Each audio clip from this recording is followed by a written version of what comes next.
talked about Biden's doctor taking the Fifth Amendment on the top of the show. Senator Mike Lee, and maybe we should offer him an invite to come on and talk about this, just tweeted in the last 5 minutes, now that Dr. O'Connor has invoked his Fifth Amendment rights, should he be offered immunity to get him to testify? Really interesting question from Senator Lee. Interesting question. Question for you. I don't know this. Generally, I go through life knowing more than lawyers about a lot of legal questions, but that's put that aside. I don't know this one, so you help me out because you actually went to law school. How does it work when you have it's like, isn't it like attorney-client privilege a bit with a doctor and a patient? So you can't compel testimony This is when, important. It's yes, an so important please. question. Okay, so I would say there's two pathways here. One, yes, you cannot have the doctor testify about what his medical review necessarily showed of Joe Biden. All right, like HIPAA laws, he can't say without the patient's consent usually, which makes sense, by the way.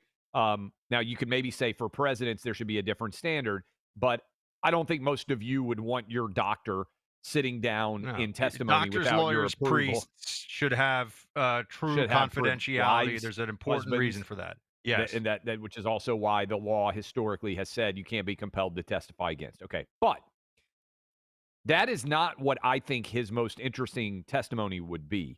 I'm not asking, and this is important. I'm glad you asked this question because the key for him is not his medical diagnosis of Joe Biden.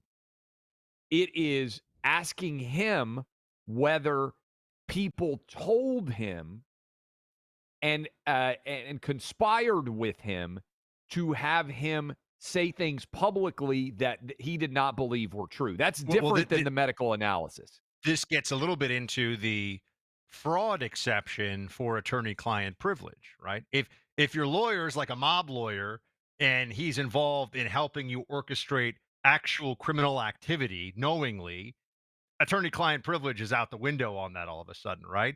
So if a doctor is being asked to testify about criminality around him, that's a different thing than when you touched when you touched your patient's knee with the little hammer thing, did the Yeah, knee look, if flex. somebody sits down and says, "Hey, I don't I'm care." obviously not a doctor. That was the best I could do. Sorry. Yeah.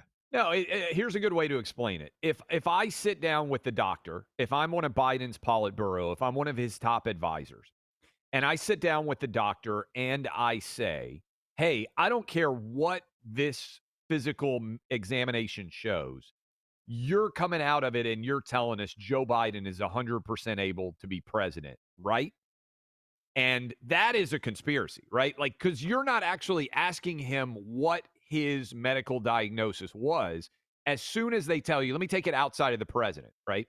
There have been conflicts in the world of sports because team doctors are treating players, and the coaches are always like, hey, we want this guy good to go. He's So healthy, right? this is in Any Given Sunday with one of my favorites, James Woods, when he's the Yes. team doctor for that football team. I've seen that movie for some reason many times. It's actually a Uh, great movie.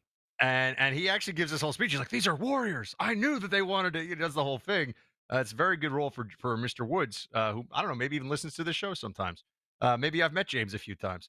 So, but yes, same. That's the same principle, right? Whereas It's the conflict between what your actual medical diagnosis is and the reality of what the expectation of your medical diagnosis should be. So if I like again, if you take it outside of the world of Biden and politics and you say, okay, you are the coach and you've got a player who's injured, and that player may not be 100%, and it may not even be healthy for him to be on the field, but if he's on the field, your team has a better chance of winning. And if you sit down with the doctor before he goes in for his consultation and you say, Doc, we know that no matter what you see, that quarterback's going to be on the field Saturday or Sunday, right? Fist pound. He could theoretically, without having to go into his actual diagnosis, say there was pressure being put on me to say Joe Biden was fine, even without me having to have done my analysis of Biden. By the way, I think this was true. Hey, here's another example of something he could testify about. Was he involved in any way in a debate about whether Joe Biden should have a cognitive test or not? right? Did he sit around as the politics people without knowing what the test results might be? Did they sit around and say, hey, doc, will you lie and say he passed a cognitive test even if he didn't? Like, we need to know what you're going to say before we even do this test. What if he fails? Will you lie? I mean, again, I think Senator Mike Lee is asking a really good question here, which is, hey, was there a conspiracy that did not involve directly your medical analysis? He could theoretically testify to that without having to worry about HIPAA related issues.